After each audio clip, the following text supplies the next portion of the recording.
What did people think about him before he was a prophet? Now let's examine that. Did they think that he was one of those people who cheated and lied and who did all these things, bad things? No. They considered him as one of the most upright character individual. They even called him with an epithet, as-sadiq al-amin, the most truthful, trustworthy one.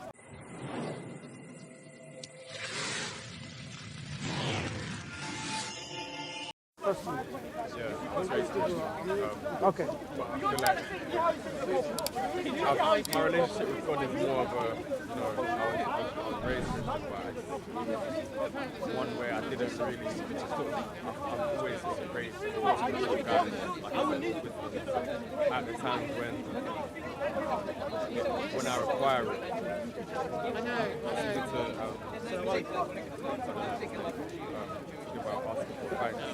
It's not really the way I don't really worship. What is your concept of God? How many gods? One, two, many? One God. And why do you say this is one God? What is your reasoning to believe there's one God? It's correct, God is one, but how are you reasoning yourself to be convinced that God is indeed one? What's your reason? I wouldn't necessarily say it's my reason. It's more the way I was raised, and it's not something that I've ever had to question or felt like I wanted to question. I feel like it's something that's just been the case. Okay. So if somebody comes along and says, no, God is not one, he's more than one, either they agree with each other or disagree with each other, how would you counter that with reason? Counter saying that God is more than one. Yeah, because you can't have both of them true. Yeah. One God and more than one God cannot be true at the same time. Yeah. The counter would be that there's one creator. I give his job was, I guess, carried out in the way that he intended. I don't know how various gods and conflicting ideas and conflicting concepts was able to come together and create.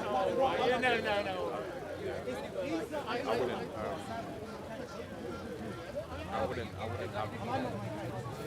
I have to have a conversation with that person. Sure. Let me give you some pointers so you can solidify the concept of one God. You see, when we mean by God, we mean God who is the necessary being. God exists necessarily. I mean, he is someone that didn't have a beginning. And if you think about the world that we live in, we are existent beings. We are something. There cannot be a point in the past where there was absolute nothingness. Because if there was absolute nothingness, this absolute nothingness cannot make something. That means if something exists now, there has to be always something. Always in the past. So either the universe is always something, or the creator of the universe. We know the universe, even as a possibility being that what made us, cannot be the case. Why?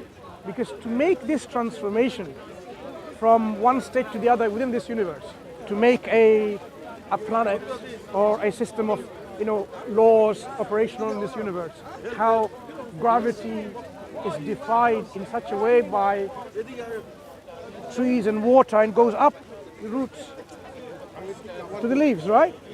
So there are systems in place. Systems means there seems to be an intelligence behind all of these things. Intelligent designer who has will by knowledge and power to bring about all of these changes that we see. The universe, as understood by materialists, atheists, or scientists, doesn't have self-awareness. It doesn't know it exists. It doesn't have a will. So it cannot do things by itself. But we know transformation of this nature does require these kind of qualities. So the universe obviously could not have been the maker of everything, us and so on. It has to be the one who always existed, the maker of the universe. Yeah? That's why we say the creator, to believe in a creator, is something that makes sense even by reasoning and using our intellect. So that's the maker, the creator that always existed, and he has to have these necessary qualities of self-awareness, aware of oneself, being alive. This umbrella doesn't know that it exists, so you cannot write a poem because it doesn't know it exists, let alone write a poem, for example. So the creator will know that the creator exists, and through his will, power, knowledge, will make this world as he's done already.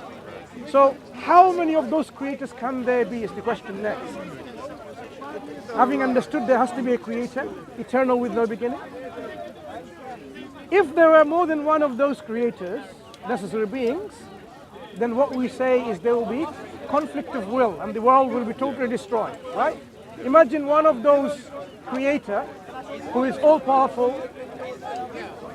no limitation is power, says, I want now in speaker's corner no rain, no wind, sunshine, like you're in a beach. He's able to do that, right? He's powerful. Another creator says, no, I want it like it exactly as it is. What's going to happen? You can't have them, both cannot happen at the same time because there's a conflict of will. But both are able to do what they intend to do because they're all powerful. Here comes the problem. A conflict of will is going to demonstrate to you that there cannot be in reality more than one of those absolute beings. There are two possibilities.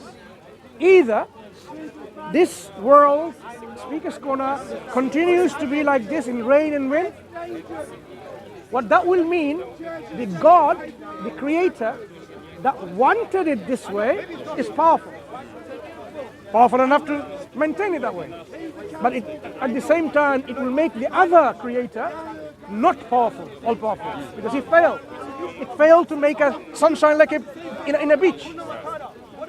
If the other option is true, where now it's like a very sunshine and like you're sitting on a beach, then that creator which wanted it to, speaker's corner, to be like that is powerful. But that would make the other creator not powerful because he failed to make it into like a sunshine and so on.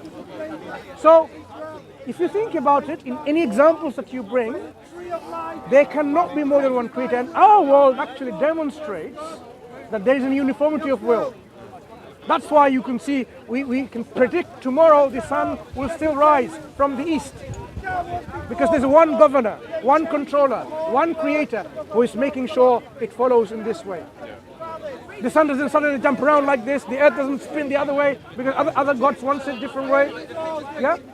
Suddenly the earth disappears, it is destroyed because other god says, I don't like this earth anymore, too much polluted because of people. It doesn't happen like this.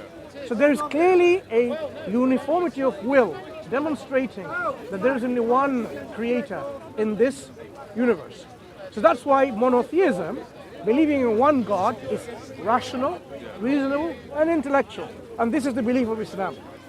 In Christianity, in Hinduism, in Zoroastrianism, and many other belief systems, they have multiple gods in their belief system. That's not true. We only believe in one God. For example, Constantinople, we believe in one God. That's how we start. So don't lie about. For example, in Christianity, they believe Jesus is God. Jesus is God. Now, this God, start your magic, no problem. It doesn't work. This God, Jesus Christ. Okay. This God, Jesus Christ. Are you listening? Yeah? This God, Jesus Christ, is a God. The Father is a God, and the Holy Spirit is a God. They share all the qualities you need God to be God. Yeah? If you are can I call this umbrella a human being? It doesn't have the qualities of a human being. Yeah? But you have the qualities of a human being. Likewise, God to be God, he has to have qualities of a God. That is, being independent, self-sufficient, all perfect. If you examine this concept of God and assess the belief of Hinduism or Christianity, like this gentleman earlier on was saying, Christianity and Hinduism will fall apart in reason. Do you know why? Because Jesus Christ, in their belief, is not self-sufficient. Needs the Father, depends on the Father, eternally begotten of the Father, atemporally, without a beginning. Without the Father, the Son would not even exist. This is the dependency. Walaikum salam wa rahmatullah, Shaykh. So, alhamdulillah, be here, inshallah, this gentleman, inshallah, you will see, God willing, his heart is very close to Islam. Right. So, Jesus Christ has the attributes given to by the Christians as God, and yet some of the attributes of God he lacks. Self-sufficiency or aseity. Ask a Christian to come and discuss with that. He will say, they will agree. Jesus Christ lacks self-sufficiency. So first thing, before even they come and discuss with us, the condition to speak with us is, do you affirm Jesus Christ is self-sufficient or not? If they don't affirm, then no discussion, but they have to have an answer. So if Jesus is not self-sufficient, then he cannot be God. Because God has to be independent, right? He has to be self-sufficient. But in this belief system of Christianity, or in a polytheistic belief system, you'll see there are many gods with all this conflict of will. The example I give often is this. You see these, the leaf or this branch there, twigs. One God is able to lift it up to 1 meter. Powerful enough to do that.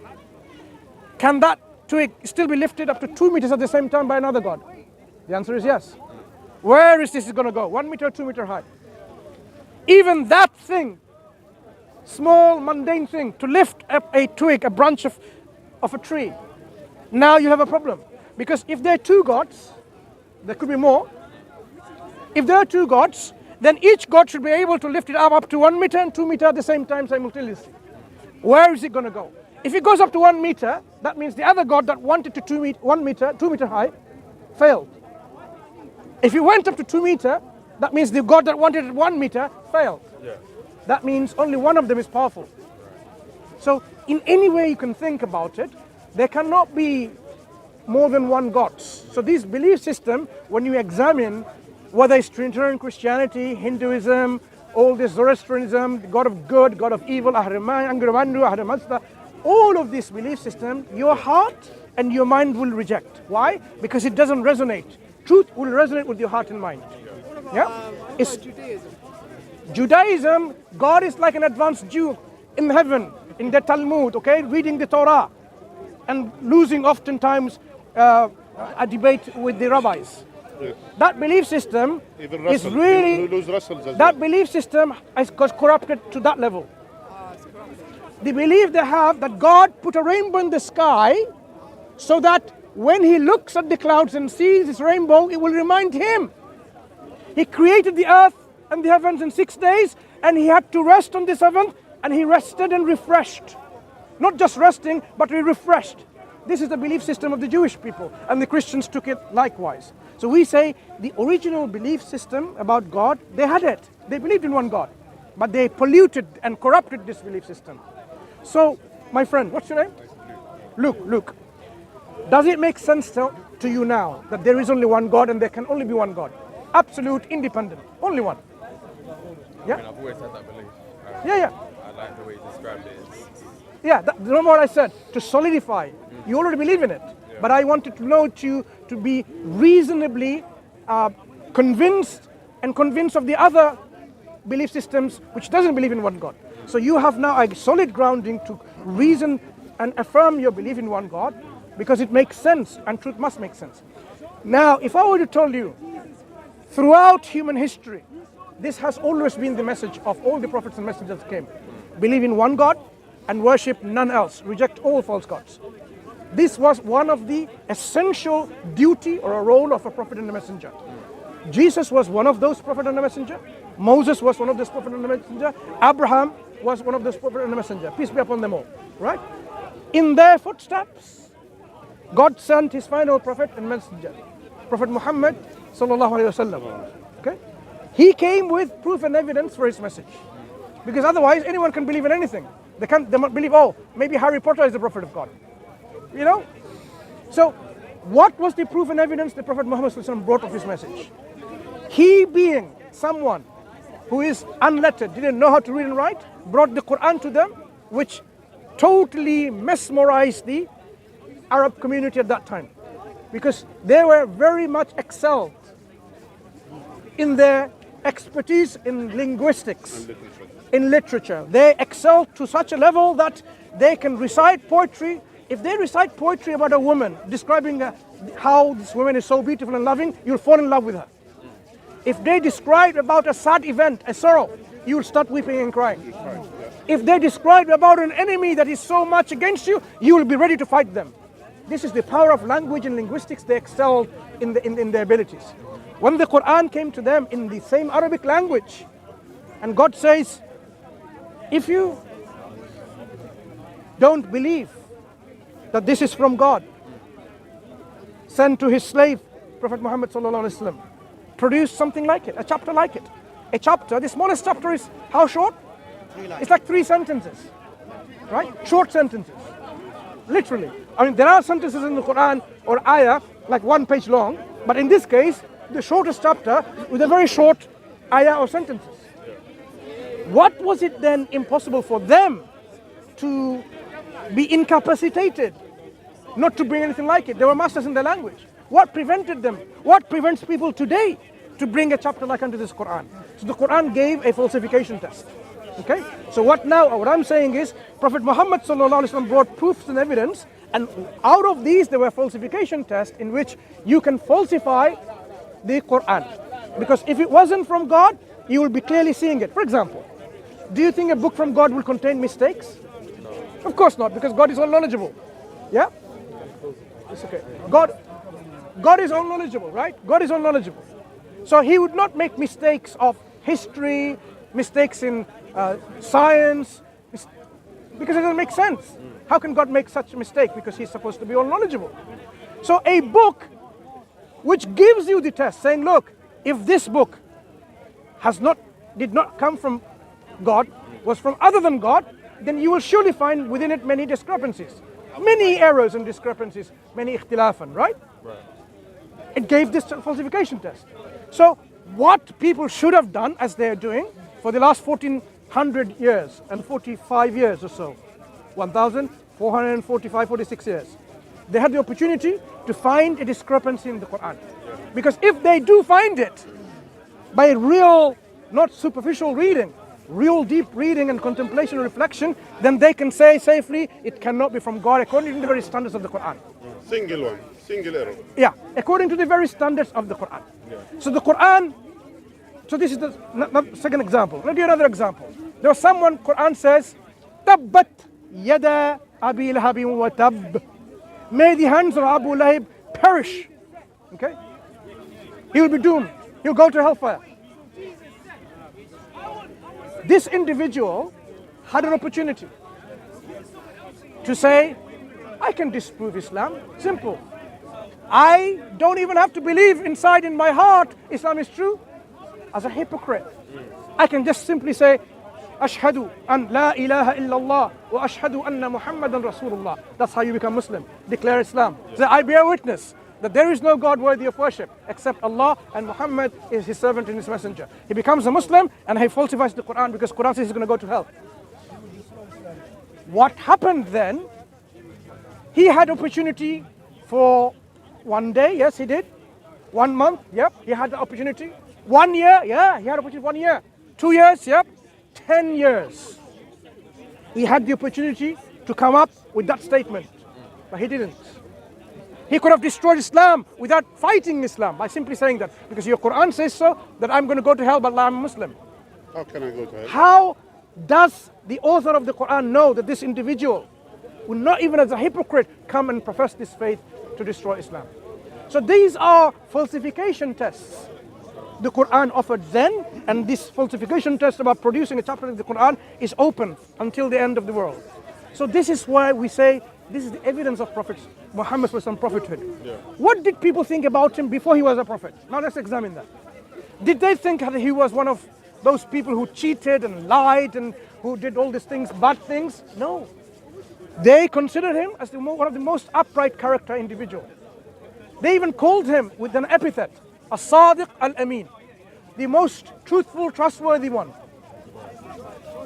They would trust even the enemies, for example, later on, after he declared his prophethood, they will keep their possessions with them as a trust.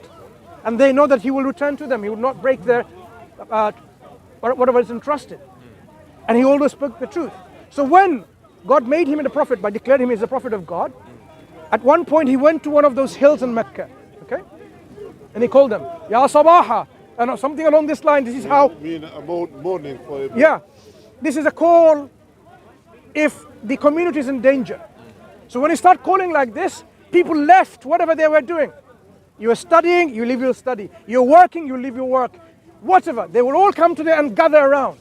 It's just, why are you calling us? You know, various people made many comments. Why are you calling us essentially? He says, look, what if I told you, behind this mountain there's an army waiting to attack you? Would you believe? Guess what they said? Of course we will believe in you. Because we never We've never experienced any lie from you. Of course we'll believe in you. This is their testification of his character being truthful. But of course when he said, okay, no, at that point, up to this point, and when he said, now God has made me a prophet, God wants you to worship one God and reject the worship of all these false gods, then they stood against him because it went against their economy, their business, their, interests, and so on and so forth. Because it's all about being, like imagine now you have an idol worshipping business and someone comes along and says, no, your idol is false. You're going to be out of your business. So this is one aspect of the reason why they didn't want to. Another aspect of traditions and the honor and associated things with it. That's why they started. For example, they opposing had a class system, which is, for example, there is elite people, there are common people. Those are not similar. They're not in the same level. So Islam calls for just justice, and as well Muslims to be human beings to be equal, regardless of their background, regardless of their color, ethnicity, and all of these things. And that's basically a destruction instrument to their community that they wanted. They don't want this, and Islam is calling for this. And this is what we recently discovered in the Western countries. This is the solution in order for being a citizen or being someone who belongs to a country. They discovered this recently. Islam was calling for this. Of course, they will not accept such concepts, because basically someone who is elite, someone who is a master, will be equal to someone who is his servant. So that's why they rejected that. Yeah. So coming back to his assessment of his prophet. If he was not really a prophet of God, someone who is lying, someone who is making things up, then we would need to know what his motive was. We can assess him. What's the motive with someone who'd be trying to make himself a prophet? What kind of things he's gaining? Maybe some kind of political gain, material gain, maybe fame, maybe honor, maybe power, maybe wealth, and so on. All of that was offered to him. He rejected it. All of that was offered. They said, look, stop calling us to worship one God and then to abandon our idols. What do you want? Do you want money? We'll make you the most rich among us. Do you want women? Just name them. Because they had the authority to do that. They had because they are the elders of the tribes at that time. Whatever they say will happen, right? Do you want to be the king? We'll make you the king. So if he was an imposter with all these material gains, that's the golden opportunity. You just say, yeah, that's it. Make me the king. Wives than anybody else could. Didn't Muhammad have more wives than regular Muslims? At that time, if he wanted women, name them. That's what they said. Just name any woman you want. They will give it to them. So he rejected all of that. He says, no. At one point he even said, if you gave the sun on my one hand, right hand, and the moon on the other, I would not reject this call of calling you to one God. Okay? So he abandoned that. He rejected their offer. So that shows there that he is someone sincerely calling people to God. Now, so that's his character, integrity. What about things he brought? The Quran I gave you, the falsification test. People need to really ask themselves, how is it impossible to imitate something like this Quran? Because of the structure of the Quran. Quran came in such a linguistic structure, it defied the Arabs at that time to compose something like it. You know, when you compose some kind of poetry, there is a rhymes and styles, rhythms, rhymes and style. These are the stylistics. The Quran came in such a style, which is totally unknown to them. And they cannot even match that. Even to this day, the Arabs cannot match something like that, speaking like that. I mean, if I were to speak like a gibberish, you will say it's gibberish. If I was to speak in a language, make a language like this, like a child speaking, but the Quran is not gibberish. It's the most eloquent way of speaking, and yet It is Arabic and not able to be linked with any of the styles of Arabic language. So that's why people are struggling even to this day to make something like it. This itself is an evidence of its divine origin. That's the Quran says. If it wasn't from God, you should be able to make it. Now, what does the other things the Quran say? The Quran addresses people, and the Quran says, look, do you not see? The heavens and the earth was joined together as one piece, and God every living thing from water. Would they not believe? It's addressing the unbelievers, that there's a common origin of this earth and anything beyond this earth. The stars, the galaxies, and everything was one together, and there was a strong separation. We know this is to be the case today, but in his time and others, the universe it is a static universe. The Greeks believed in that, okay? Every living thing from water, there was no such belief around. There are people who believed in the elements of the earth, the fire, the air, the ether, the water, and so on and so forth. But when the Quran says no, life, God originated from water. How did the Quran know this? Because that's the case, by the way. You need water for life. Yeah. Describe me a mountain. I'll just give you some examples. Describe to me a mountain. The Quran does describe a mountain, but how would you describe a mountain? Make it simple. Or make it as complicated as possible. Up to you. Is a mountain a flat surface? Is it a mountain there, this park? That's not a mountain. No. What's a mountain? It's an elevation of the ground. Right. That's what a mountain is. The Quran says, no, mountain is not like that. Mountains are like pegs. When you go like these tents, for example, there are pegs that are tucked underground. Much of it is underground. Only what you see is the tip of the iceberg. And that's precisely what an iceberg is. You only see the tip and the rest of it is underground. Mountains are like that according to the Quran, where you only see a little bit at the top, most of it is underground. Would you be able to see a mountain like that by going to any mountain? You go to Everest, K2, you would not even imagine that most of it is underground. It's beyond human comprehension. You can't dig and start thinking, actually, whatever is at the top, more is underground, because you can't dig that deep. So at that time, even very recently, people had no clue how to think that mountain has roots that goes far down than the top surface. With a lot of sonars and other things, now we have the technology to see how far the derivation is on the ground. And the Quran describes this is how the mountains are. How could someone know this? The question is, the Quran says it's from God. These are the information Quran offers for people to think and reflect, like, look, this book demonstrates to you that it's from the knowledge of God, that His words, so that you can believe in it with evidence rather than just blind faith. So we have talked about many things. This is Prophet Muhammad ﷺ brought.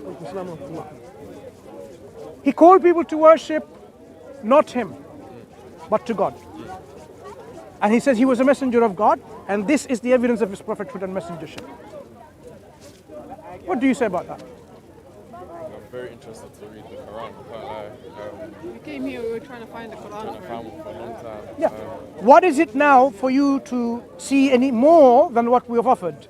We've given you evidence for God's existence and his monotheistic existence, being one in his existence. We've given and the evidence for Prophet Muhammad being a prophet of God through falsification tests and additional evidence through science and natural phenomena. Yeah. So you already have at your disposal enough to make a decision where the heart and mind knows where this is truth or not. Ask your heart and mind. And now I'll ask the Sheikh to continue to really see how you make sense of these things. Tafaddal. How are you, brother? Wallahi, this young man wants to take picture of you. Inshallah. Start.